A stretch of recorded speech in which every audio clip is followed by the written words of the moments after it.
ومنها نخرجكم تارة الأخرى قال كذا ቻፈር ፈጠርናችሁ ወደዛ ቻፈር እመልሳችኋለን ከዛ ቻፈር ደግሞ ለሁለተኛ ጊዜ እንቀሰቅሳችኋለን አለ ይሄ ነው የሰው ልጅ የሚኮራው ወይ እያለ አላህ ያናገረን ያለው ኩራት ለአላህ ብቻ ነው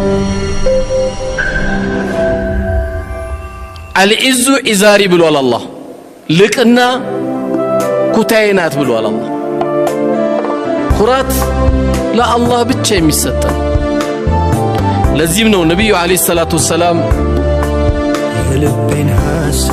لا يدخل الجنة من كان في قلبه مثقال ذرة من الكبر በልቡ ላይ የጎመን ዘር ያክል ኩራት ያለበት ሰው ጀነት አይገባም ማለት ሰሃቦቹ በጣም ተደናገጡና ያ ረሱላህ ሰለላሁ ዐለይሂ ወሰለም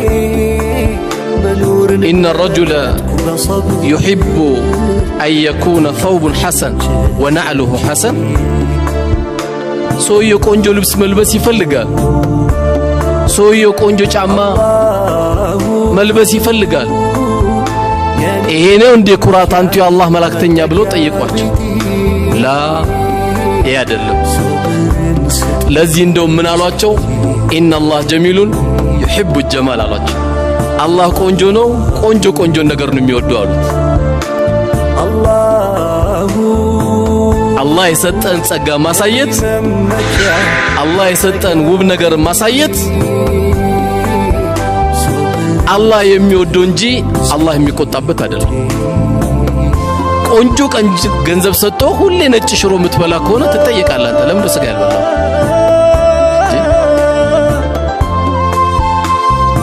አይ አላህ ይቆጣብኛል ለምን ይቆጣባል ይሄን የሚለው ሰው ምን ስለሆነ መሰላችሁ ቋጣሪ ነው አውቆ ነው በዲን የሚያሳብበው አብላ የወጥ ሽታ ያጡ የስጋ ሽታ ያጡ ሰዎች አብላ ኒዕማን ገንዘብን አሳይ አላህ ከሰጠ ነገር ልበስ የለበስክበት ሱጁድ ነው የምትደፋበት ምን ችግር አለ እጅግ በጣም ደካማ ባለበት አካባቢ ስትሆን ደግሞ መካከለኛው ቀልባቸውን ደግሞ እንዳይሰበር አይ እኔ ትንሽ አሁን መራብ ፈልጋለሁ የለም ብላ ውሸታም ይማን ይሄ መልበስ ካለብህ ልበስ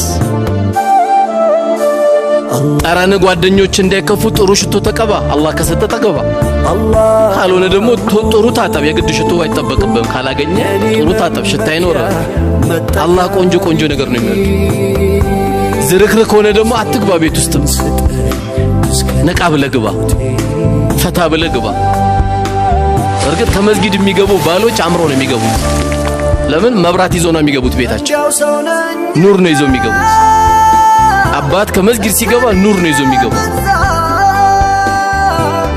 ስለዚህ ኢነላህ ጀሚሉን يحب الجمال አላህ ቆንጆ ነው ቆንጆ ነገር ይወዳል ቆንጆ ነገር በመብላት ያላህ ይጠይቀኛል አይባልም አንተ ብሉ ጠጡ ወላ ትስሪፉ አታባክኑ ነው የተባለው ቆንጆ በላ ገንዳ ላይ የሚጣል ምግብ እንዳታዘጋጅ ተጠንቀቅ ይሄ ምግብ ጠብቀህ መስጣቸው ሰዎች አሉ በመብላት በመጠጣት በመልበስ አላህ የሰጠን ጸጋ ነው ያሳየው ዱንያም እኮ የበላሃት የጠጣሃትና ሰድቅ ያሳለፍካት ነው ያሉት ነብዩ አለይሂ ሰላቱ ወሰለም እነዚህ ሶስቱ ናቸው ባይሆን አሉ እሳቸው ኩራት ማለት አሉ الكبر ኩራት ማለት በጠሩል ሐቅ ወገምጡ الناس እንዳትረሷች በደንብ አስመሩባት ኩራት ማለት በጠሩል ሐቅ ወገምጡ الناس ሰዎችን መናቅና ሐቅን አለመቀበል አሉ ትላንት ወልዶ እንዴት ከዚህ ልጅን ሐቅን እቀበላለሁ ያለ ኩራት አለበት ከማንም ቢሆን አንተ የሚጠበቅብህ ሐቅ ነው ሐቅ ነው መቀበል ሐቅ ከማንም ቢሆን ሐቅ መሆኑን ብቻ ነው መርዳት ያለብህ ትላንት ወልዶ ገና እኮ አመት አልሞላውም ኪታብ ከያዘ ይላል አንዳንዱ ኪታቡን ፍትፍት መበያ አድርጎት እሱ አይሰራበትም ሰው ሲናገር ደግሞ ይቆጨዋል በሐቅ ከማንም ይሁን በሐቅ ነው አንተ ማሸነፍ ያለብህ አላሁ መለኪያችን ሰው ሳይው መሆን ያለበት መለኪያችን ሐቅ ነው ሐቅ አይደለም ሁለተኛው ደግሞ ምን አሉ ወገምጡና ሰዎችን ማሳለፍ መጣ ደግሞ ይሄ የዳህ ልጅ ይላል አርላንድ የዳህ ልጅ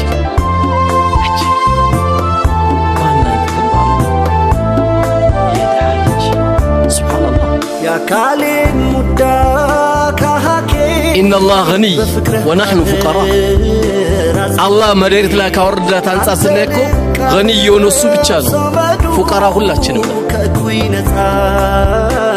يجحل الجلال إيم سابقا دمو ينان تزر ما إلال ينان تزر نكاتشوال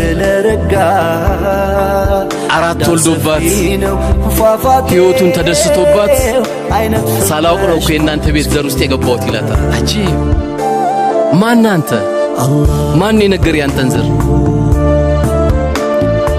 ማን ነው በዘር ካርድ ያዘ ሰው አለ ያ ሁሉ ያሳለፈች እህትን ነው እንዴ አንቺ ተሳስቼ ነው በእናንተ ዘር ውስጥ የገባሁት ምትላት በጣም ትልቅ ስህተት ኤም ሳይበቃ አንዳንዱ ሲመርጥ የኛን ብሔረሰብ ሴት አላገኘውም ብለ እሷም ስትመርጥ 50 ላይ ያገባል 51 ላይ ልጅ ይወልዳል የ9 ዓመት ልጅ የቲማ አስረክቦ ቀብር ይሄዳል 30 ላይ ያገባ አባት አለ ትልቅ ልጅ አድርሷል 50 ላይ ሲያገባ አንድ የቲም ጥሎ ይሄዳል ወይ ሁለት የቲም ጥሎ ይሄዳል የኛ ብሔር ያለ ሲፈልግ እንደ ሱፐርማርኬት ተካ አላገኘም ለዚህ ነው እዚህ አይነት ቆሻሻ ውስጥ እንዳይገባ اذا جاءكم من ترضون دينه وخلقه فزوجوا ዲኑን የምትወዱለት ጥሩ ስነ ምግባር ያለ ልጅ መጥቶ እናንተ ቤት ልጃችሁን ከጠየቀ ዘውጁ ስጡት ምቾት ያለ ሰው የሚያስበው ደግሞ በገንዘብ ብቻ ደግሞ ሆነ ልጅን ባሪያ ያደርጋል አንተንም ማያዘይር እናቷንም እንዳዘይር ያደርጋል አኽላቅ ካለውስ አንቺ ለኔ የምትሆኚ አልመሰለኝም ለምን እናትሽን እስከዛሬ እንኳን አስታውተሽ አታውቂም ይላታል ጥሩ ባሌ ነው እኮ የሚላት እናቴን ልዘይር እንዴት አላልሽም ይላል አኽላቅ አለው ዳግም አስገኘው ይሄ ነው ልጅ ማለት እንጂ ሰዎችን በዘራቸው ማግኘት በሚገባቸው ነገር ስላላገኙ በሚል ማሳነስ ይሄ ኩራት ይባላል በጣም በሚያሳዝነው መልኩ ደግሞ ጀነት አይገባም ትንሽም ብታክል ኩራት ካላቸው ከተባሉት ሰዎች አንዱ ይሄ ነውና ነብያችን ሰለላሁ ዐለይሂ ወሰለም የሰው ዘርም የሚዛድብ በዘሩም የሚንቀባረር ከኛ አይደለም ያሉ የሰው ዘርም የሚሰድብ በዘሩም የሚንቀባረር ከኛ አይደለም ያሉት እኛውን አድንቀን አንደኛ በዓለም ዘር ምንለው የለም በዓለም ግን አንድ ሰው ትልቅ መሆን ይችላል አላህን ከያዘ ትልቅ ኳታርን ለምንድን ነው ወደርናት ኳታር የዓለም ዋንጫ አስተዘጋጅ ለምን ወደርናት ኳሱን ነው እስላማዊ ስነ ምግባር ነው ወደርናት እስላማዊ ስነ ምግባር ነው ስላየን ልቡስ ገባች እሷ ያዘጋጀችው ኳስ ሳይሆን ስነ ምግባር ነው ያዘጋጀችው ኳስማ የቀበሌ ቡድን ነው የሚመስለው አይደል እንዴ ኳታር ኳስ አይደለም ያሳዩት እነሱ ለዓለም ልጆች የሚሆን ኳስ ግን አሳዩ ዓለም ትልቅ አረጋቸው ወንድ ለወንድ እንጋባለን የሚሉ ሰዎች ምልክት ይዞ የመጣ ሰው እዚች ሀገር አይገባም አሉ ተንገዳግሮ ሰክሮ ኳስ የሚያካል እሱንም አንፈቅድም አሉ አየ እንዴት ትልቅ እንደምትሆን አላህ ከፍ ሲያደርግ በዚህ ከፍ ልትል ትችላለህ ዲን የበላይ ባደረግ ቁጥር ከፍ ይያልክ ነው የምትሄድ ስለዚህ እኔስ ምን ያህል ልቤ ላይ ኩራት አለ እውነት ሰው ንቃለው አልንቅም ብለን በጣም እኮ ከፍተኛ እኮ በሽታ እኮ ነው ኩራት በመሐከላችን ወንድምን አይቶ ታውቃለህ? ተውባክ ማን አንተ? አሁን እኮ ኪስ ያበጠ ብለህ ነው እኮ በቃ የሆነ ባንክ እኮ ገንዘብ ስላለ ነው እኮ። እናትን አይተህ ታውቃለህ? በቃ አላህ ያለቀን አያታለሁ። አየው ልብ ውስጥ ሲቀመጥ ኩራት ስንት የሥራ ማስታወቂያ ይወጣላል። አይ ይሄ ስራን ያልገባም ለምን እኔን አይመጥነኝም ይላል። ሞባይል መቀማት ነው እንዴ? አንተን የማይመጥን ሌብነትና ውሸት ነው። ስራ ጋገኘ እየሰራ ያ ረቢ ደግሞ የተሻለ ስራ አስተያየት ስንት ስራ ያለ አይ እኔን አይመጥነኝም አረ ፕሮቶኮል ይበላል እንዴ ይላል። ፕሮቶኮል ሞባይል ቀምቶ መሮጥ ነው። ፕሮቶኮል የተሰጣ ልብስ ቀምቶ መውሰድ ነው። ፕሮቶኮል የሰው እንባን ማስለቀስ ነው እንጂ እኔን አይመጥንም እያል እየተኮፈስን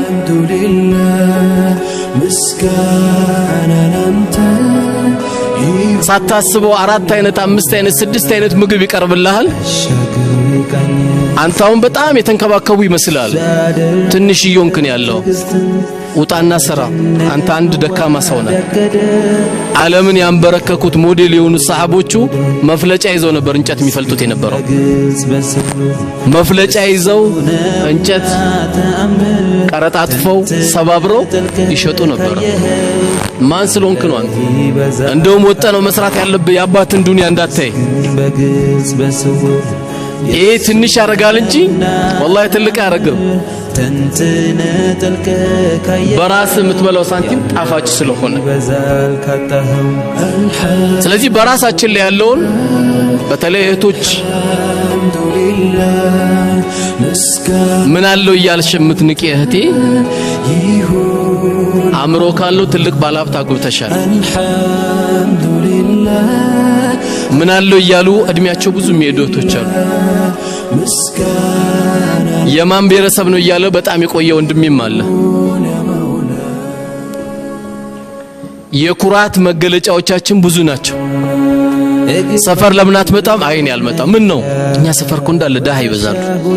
ያ ሁሉ ሰው ማየት አይከብድም? ለምን ይከብዳል? ሄደ ዘይራቸው። ቢያንስ አላህ ሱብሓነሁ ወተዓላ እኮ የማያልቅ ፊት ሰጥቶናል። ምንድነው እሱ? ፈገግ ብለ የአካባቢን ሰው ዘይረ መሄድ። የፈለገች እናት የፈለጉ እህቶች ጎረቤት ካገኘ ወንድሞችን ሄደ ዘይራ። እኔ ደስ የሚል ሰፈር ነው ያለሁት።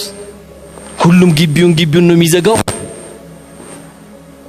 ቆልፈን ነው የምንውለው። አንድ ጫጫታ የለም። ሹፍ ልብ ላይ ሲገባየው መጣ መሰረትን አትርሳ። እዛ በባዶ እግር የሮጥክበት ማገር ቤት ሄደ ዘይራቸው። የአካባቢን ቤተሰቦችም ሄደ ዘይራቸው። የደሃ ፊት አላይም እንዴት ይባላል? ማንና እስቲ አንተ ተናገር። ማላችን እኮ 1 ቢሊዮን ብር ያለው የለም። በቃ 1 ሚሊዮን ብር ሲይዝ ዱንያ ሙሉ የተቆጣጠረ የሚመስለው ሰው አለ። አሁን 1 ሚሊዮን ብር የቀበሌ ቤትም አይገዛም። አልሰማም ይሆናል እሱ ምንም የትም ያደርግልን። ትንሽ ብር ይዘን የደሃ ፊት ጠላን ብለን እንምንላለን። ሐቅ ሲመጣ አንቀበልም እንል ሰዎች አለ። ማንነታችን ግን ሱብሃንአላህ ስናይ ራሳችን ምን ተታዘዝበት ቦታ እኮ አለ። እኔ ኩራት ሲሰማኝ ሽንት ቤት ስገባ እኮ ትንሽነትን ታውቃለህ። ሱብሃንአላህ ባትሸና ኖሮ እንዴት ትኖር ነበር? ትንሽነትን በጣም ትገነዘባለህ። ቀን ሙሉ ያ ሁሉ ሰው አንጫጭ ተሳድበ ደግሞ ማታ 6 ሰዓት ላይ ደግሞ ውልቅ ብለ የቱ ጋር እንደተኛ ሁሉ አታውቅም። አየው ትንሽነት አትችልም። በምን መለኪያ ነው እኛ ኩራቱ ልባችን ላይ የሚገባው? ውጪ ላይ ሎቲ አንጠለጠለ ስናይ፣ ፐርም የተቀባ ስናይ፣ ዱርዬ ብለን ምን ገልጸው ሰው ስናይ አይ አንተ የጃነብ ሰው እያልን እንጠራዋለን። በምን አወክ? አንተን እዛ ቦታ አድርጎ አላህ እሱን ደግሞ አወል ሰልፍ ያመጣዋል። እዚህች ጋር ሁሉ ያመጣዋል። ባንተ እጅ እኮ አይደለም እሱ። ወንድሜ ጸጉር ልክ አይደለም፣ እስላማዊ አዳቡን የጠበቀ አይደለም ብለህ ሄደ ብትችል ስጦታ ሰጠ ብትችል ሻይ ጋብዘ እንጂ አንተ የጀሃነም ሰው ያልከው እንዴት ነው መስጊድ የሚገባው? ልክ አሁን ላንተ የጀነት ካርድ ያስከነኩ የሚመስለው አይደል? የራስህም ኻቲማ ገና አላወቅም።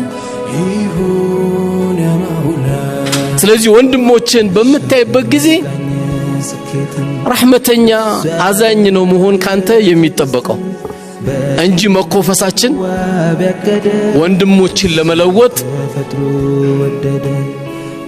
መፍትሄ ወይ መድኃኒት አይሆንም። ስለዚህ የኛን ኻቲማ አናቀም። ሰሃቦች እኮ ጦርነት ላይ መጋደል ላይ ባሉበት ጊዜ አንዱ ከተቃራኒ ተዋጊ ላኢላሃ ኢላላህ ባለ ጊዜ ሰሃባው ገደለው። ሰሃባው ሲገለው እንዴት ትገለዋለህ ብሎ ሰሃባው አጠገብ ላኢላሃ ኢላላህ እያለ እንዴት ወንድምን ትገለዋለህ ብሎ ሲጠይቀው ባክል ይሸውደኝ ነው አለ። ይሄ ዜና እንደው ሜጄ ለነብዩ አለይሂ ሰላቱ ወሰለም እናገራለሁ አለ። ለሳቸው ተነገራቸው። ለምን እንዲያረካሉት? አይ አንቱ የአላህ መላእክተኛ ሊሸውደኝ ነው እኮ ልገለው ስል ላኢላሃ ኢላላህ ላይ ሊሸውደኝ ነው አሉ። ምን አሉት ታዲያ? ሀል ሸቀቅተ ሰድረሁ ልቡን ሰንጥቃ አይተው ነበር እንዴ አሉት። የውሸት ይበል የእውነት ይበል እዛ ጦርነት መሃል ላይ እንኳን መብት ምን ያህል እስላም እንዳከበረ ጦርነት መሃል ላይ እንኳን ልትነካው አይገባም ነበር አሉት። ሀል ሸቀቅተ ሰድረሁ ልቡን ሰንጥቃ አይተው ያሉት። ስለዚህ እኛ የራሳችን መጨረሻ እናቀ አንድ ሰው ዱንያን ተሰናብቶ ሲሄድ የመስጊዱ ጀማዓ ሁሉ ማሻአላህ ማሻአላህ ይልጅ አላህ ወዶት ነው ከሞተው ከተባለ ይልጅ መች ሞተ? ወላሂ አንተ ምድር ላይ ላለው ሰው ምስክር ናቸው አሉ ነብዩ አለይሂ ሰላቱ ወሰለም። ምስክር ነው ለዚህ ወንድማቸው ለዚህ ልጅ ለዚህ ልጅ ትልቅ ምስክር ነው። ስለዚህ ልባችን ላይ ኩራት ሲመጣ ያንን ትንቃለ ይሄን ትንቃለ የተለያዩ ሰዎች ጉዳይ ነገራት አረገደል ይቆጥላል። ይሄ ኩራት ነው። የዚህ አይነት ቋንቋ ከሙስሊም ከሙእሚን አይጠበቅም። በአላህና በመጨረሻ ቀን ያመነ ጥሩ ንግግር ይናገር ወይም ዝም ይበል። ጉዳይ ሲነገር ትጨነቃለህ። ግባበት ስትባል ነፍስያ ይመጣብሃል። የተለያየ ጉዳይ ለአላህ Subhanahu Wa Ta'ala ሲሾመን በማንኛውም ጉዳይ ሲሾመን ጉዳዩ ላይ የምትጨነቀው ለምንድነው? ለጉዳዩ ሳይሆን ለነፍስ ይሆናል። እንዴት ደፈሩኝ ይላል። አንዳንድ አባቶችም አሉ ልጃቸውን መጥቶ አንድ ሰው ሲጠይቃቸው እንዴ ግን እሱ ልጅኛ ቤት እንዴት ደፈረ ይላል። በበር ነው የመጣው በመስኮች መጣ ይልጅ በበር የመጣ ሰው ግንባሩን ስመህ ነው እንጂ መቀበል ያለብህ። ልጅን የጠየቀ ሰው እኮ ትልቅ ሰው ነው። አክብሮካል። አላህን ፈርቷል። ሰው ዛሬ እንኳን ወንድን ለሴት ሴትን ለወንድ ይቀርና ወንድ ለወንድ እንጋባ እኮ ብሎ እየጠየቀ ነው አይደል እንዴ?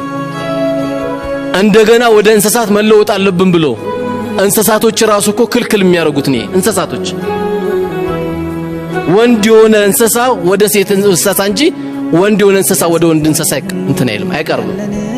ከእንስሳት በታች ነው ብሎ ይሄን እየጠየቁ እንዴት እነዛ ቤተሰቦች እነዛ ዘሮች የኛም ቤተሰብ እንዴት ደፈሩን የሚላል ዛሬ ወላሂ በስልክ የተነገረኛል። ዛሬ እንዴት እሱ ልጅ ደፈረን ለምንድን ያሉሽ ስላት አንደኛ 15000 ብር ብቻ ነው ደሞዙ ብሎ አባቴ ያነሱብኝ አለች። ሁለተኛ እንዴት እኛም ቤት እሱ እንዴት ደፈረ? እቺ ልጅ እኮ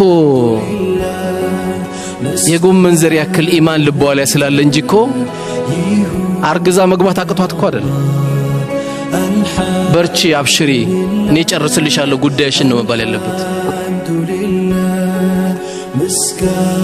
በዚህ የተነሳ ልጆቻቸውን እድሜ የሚያረዝሙ አባቶችም ካለን በየትኛውም አጋጣሚ ይህን ፕሮግራም እንከታተል ካለን አንተ ቤት አንኳክታ የመጣች ባባ አንድ ልጅ ሊያገባኝ ሽማግሌ ልላክ እያለ ነው ቀድሜ ልንገር ካለች እንዴት የኛን ቤት ደፈራት በል።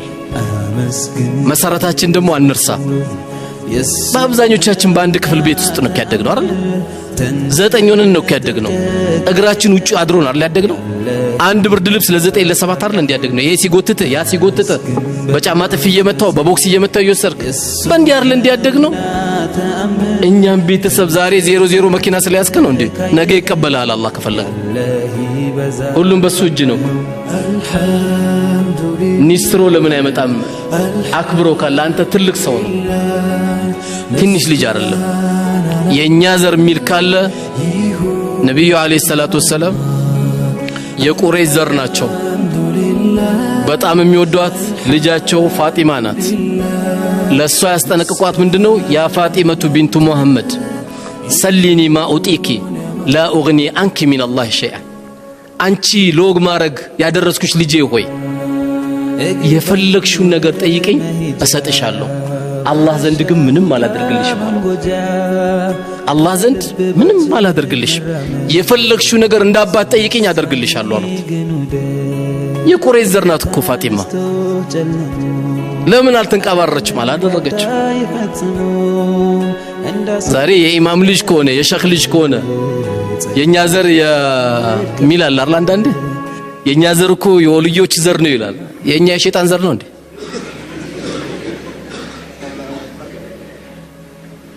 ማንም የሸይጣን ዘር የለም። እዚህ ሁሉ የተሰባሰበው የወልይ ዘር ነው። መስጊድ አይደል እንደገባ ነው። ወልይ ሲባል የሆነ ካባ የለበሱ ዱላ ያዙ ሰውዬ እንዳይመስሏቸው።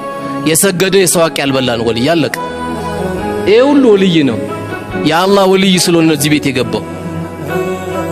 እኛ ወልይ ለምን አሰግድም ሲባል አይ እኛ አያታችን በደንብ ሰግደውልናል ይላል። አጃይብ። አንዳንዱ እኛ የቃጥባሪ ዘር ነን ይላል። ቃጥባሪን መቻወካቸው ብታቃቸው ቃጥባሪ ዘር ነኝ አትልም ነበር። ሰኞና ሐሙስ የማያመልጣቸው የአላህ ባሪያ ነበሩ። የጣፈጠ ምግብ ሲያገኙ አላህ በዚህ ቆንጆ ምግብ ምን ይሉኛል የሚሉ የነበሩ ናቸው። ታሪካቸውን በደንብ ወቃቸው። አላወካቸውም። ለይል ሰላት አያመልጣቸውም። እንዳንተ 5 ሰዓት አይደለም የሚነሱት።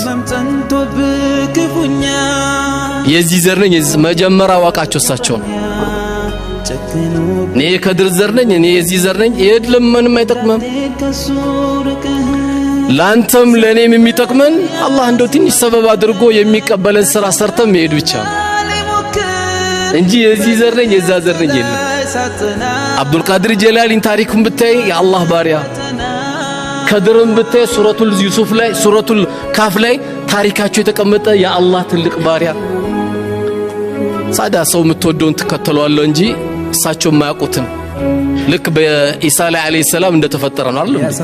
ኢሳ ጌታ ነው ሲሉ ኢሳ ግን ነገ የውመል ቂያማ አላህ ሲጠይቀው ምን ይለዋል? አንተ ቁልተ ሊናስ ተኺዙኒ ወኡሚ ኢላሂ፣ እኔና እናቴን ከአላህ ውጪ ጌታ አድርጋችሁ ያዙ ብለ እናትን ከአላህ ውጪ ጌታ አድርጉ ብለ ያዙ ብለ ተናግረሃል ሲለው ለኢሳ ወይም ለኢየሱስ አላህ ሰላሙን ያወርድበትና ምንድነው የሚለው? ቃለ ሱብሃነክ። አየው ጌታዬ ጥራት ይገባል፣ ጌታዬ ጥራት ይገባል። ቶሎ መልስ ውስጥ እኮ አልገባም። ጥራት ይገባል። ኢን ኩንቱ ቁልቱ ፈቀድ አሊምት ብዬ ከሆነ አንተ ታውቃለህ። ተዕለሙ ማ ፊ ነፍሲ ወላ አዕለሙ ማ ፊ ነፍሲክ። አንተ ውስጥ ያለውን ያላቅም እኔ ውስጥ ያለው ግን አንተ ታውቃለህ። ባይሆን እኔ ያልኩት አላህን ተገዙ መልእክተኛውን ተከተሉ ከማለት ውጪ ሌላ አላልኩም ይላል። ስለዚህ በመኮፈስ በእንትና ዘር ነው ምን የሚባል የለም። በእንትና ዘር ጀነት የሚገባ የለም። ይሄ ሲባል ደግሞ ጎበዝ 5 ወቅት ሰላትም ስለሰገድን ጀነት እንገባለን ብለን አይደለም። በእዝነቱ ነው አላህ በእዝነቱ ነው እንጂ የሰራነው ስራማ አላህ ቢይዘን በስንቱ እንተርፋለን። በየቀኑ ቢለቅምብን እናድራለን። እንዲህ አንድ ቀን እምንኖረው በረህመቱ ነው። ጀነቱን የሚሰጠን አላህ በረህመቱ በእዝነቱ ምኑን ሐቁን ከፍለ ለረብል ዓለሚን።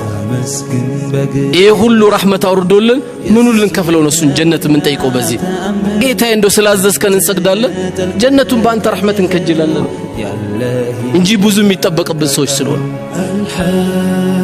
ስለዚህ ከስራም ቦታም የኩራት በሽታ ያለብን ሐቅ ሲመጣ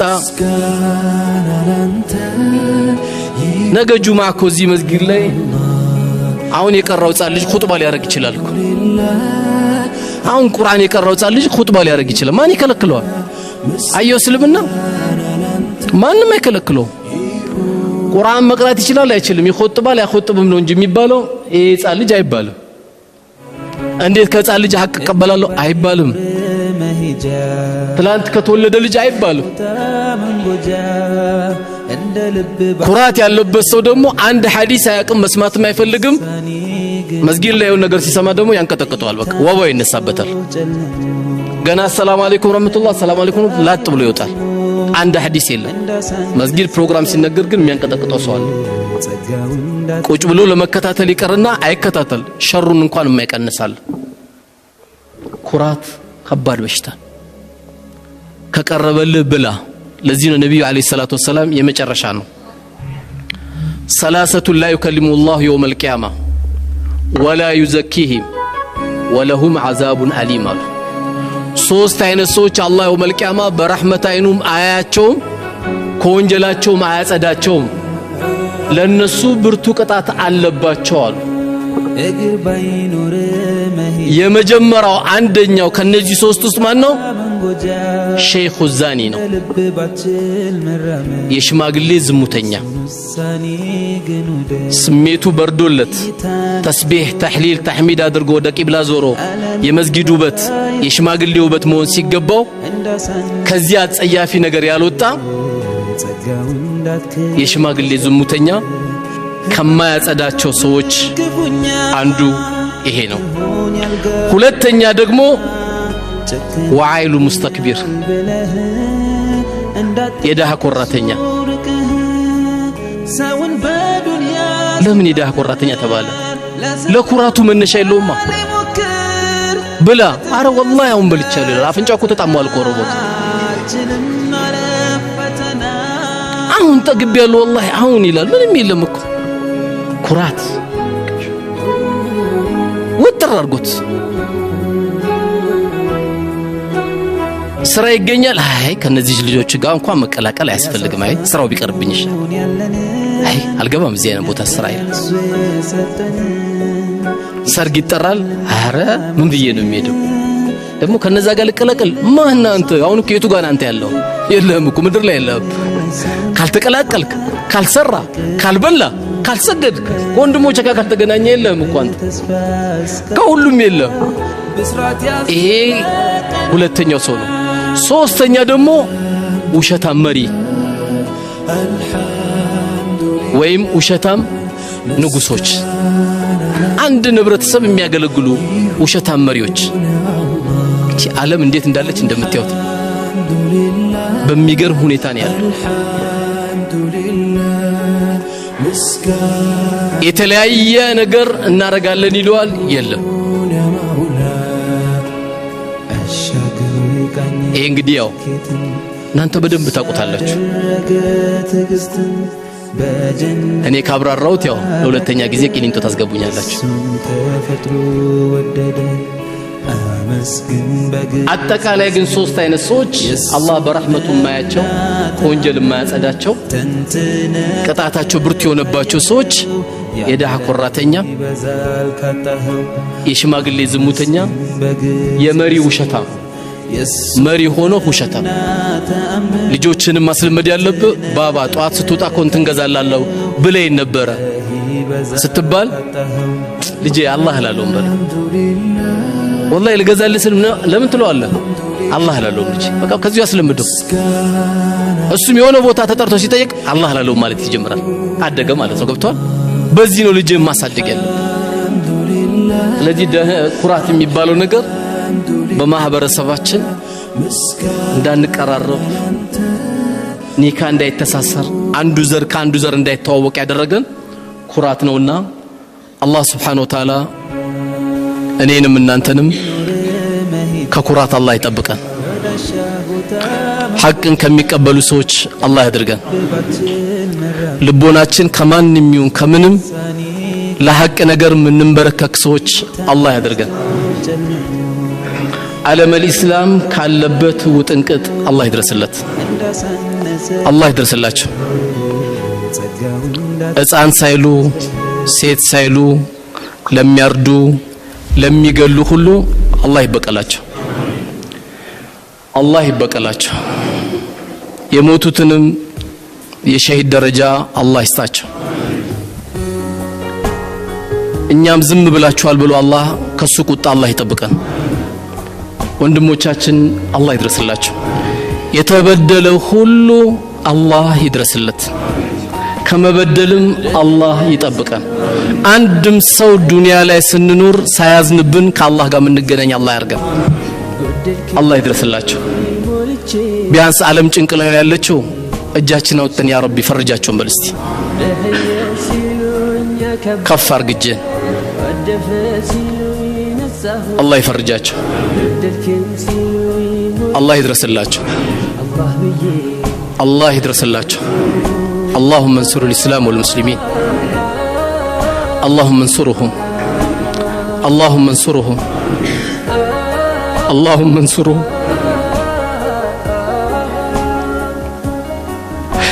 اللهم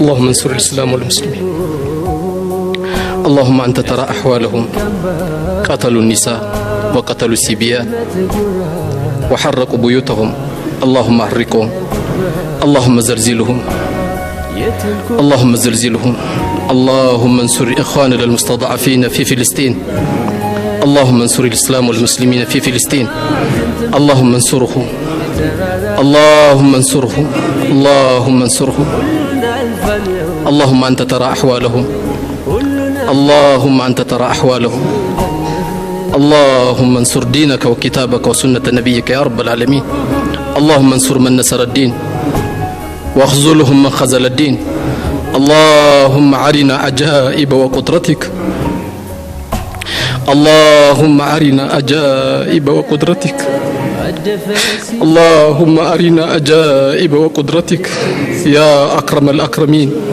ويا أرحم الراحمين يا من بيده ملكوت كل شيء يا أمر بين الكاف والنون على أعدائك وأعداء المسلمين بسوء فأشغله بنفسه بسوء فأشغله بنفسه اللهم ارحم موتى المسلمين اللهم ارحم موتى المسلمين اللهم ارحم موتى المسلمين اللهم وفقهم شهداء المسلمين في الجنة يا رب العالمين اللهم أفرغ صبرا على إخواننا المستضعفين في غزة يا أكرم الأكرمين ويا أرحم الراحمين سبحان ربك رب العزة عما يصفون وسلام على المرسلين.